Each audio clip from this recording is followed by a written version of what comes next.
मैं काफी देर से यहाँ बैठा हूँ। उसका कारण ये है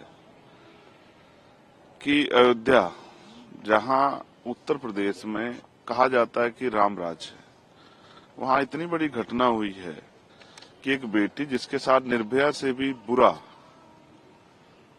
मैं आज याद करता हूँ दिल्ली में जब निर्भया के साथ ये हुआ था, तब भी हम निःशब्द थे और आज भी हम निःशब्द हैं। उसकी टांग तोड़ दी गई, उसकी आंख फोड़ दी गई, उसको 3 दिन तक वो गायब रही, पुलिस तमाशा देखती रही, क्योंकि किसी नेता की, किसी अभिनेता की, किसी मंत्री की, किसी पूंजीपति की, किसी उद्योगपति की बेटी नहीं थी, गरीब की बेटी थी। इस वजह से जो चुप्पी है, उस चुप्पी पे सरकार को जवाब देना चाहिए।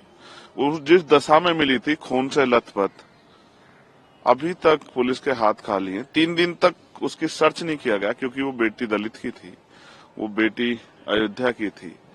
तो मैं सरकार से पूछने का काम कर रहा हूँ। और इवन प्रधानमंत्री जी, मेरे याद है, वो कहते थे कि दलितों को मत मारो, मुझे मार लो। बेटी तो बेटी होती है। आज क्यों चुप्पी है? क्या उस बेटी की अस्मिता का जवाब नहीं देगी सरकार? मैं यहाँ इसलिए हूँ क्योंकि बाबा साहब अम्बेडकर ने कहा था कि मैं किसी भी देश की तरक्की उस देश में रहने वाली महिलाओं की तरक्की से मापता हूँ। आज मैं सह नहीं पा रहा हूँ क्योंकि चारों तरफ सन्नाटा है। क्यों है? जाति व्यवस्था की देन है या मीडिया सरकारों के खिलाफ आवाज नहीं उठनी चाहिए? बहुत सारे सवाल है, उनको लेकर मैं बाबा साहब अम्बेडकर की शरण में हूँ, क्योंकि जब जब मैं कमजोर पड़ता हूँ, जब मैं दुखी होता हूँ, तो उन्हीं की शरण में जाता हूँ कि वो मुझे मेरे जो अधिकार हैं, मेरे कर्तव्य हैं, उनको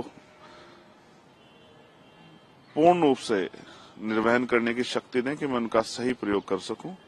और जो शपथ मैंने पार्लियामेंट में ली थी कि मैं सभी के लिए, महिला हो, पुरुष हो, देश के हर नागरिक के हक की आवाज उठाने का काम करूंगा, मैं उसी जिम्मेदारी को निभा रहा हूं। क्या संसद के पटल पर भी आप इस बात को उठाएंगे?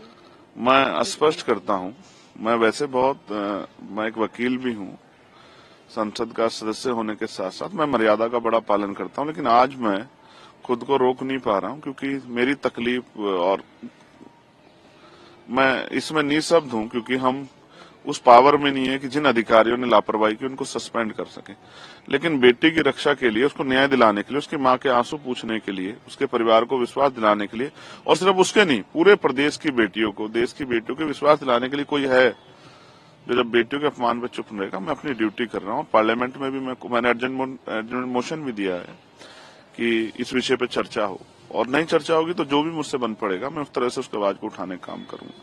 मेरे लिए महत्वपूर्ण है कि बेटी के सम्मान की और ऐसा न्याय हो कि वो किसी पार्टी जुड़ा हो, किसी धर्म से जुड़ा, किसी जाति जुड़ा, ऐसा न्याय हो कि दोबारा कोई अपराधी किसी बेटी का अपमान करने से पहले 1000 बार सोचे। इसको सुनिश्चित कराने के लिए आज मैं यहाँ बैठा हूँ।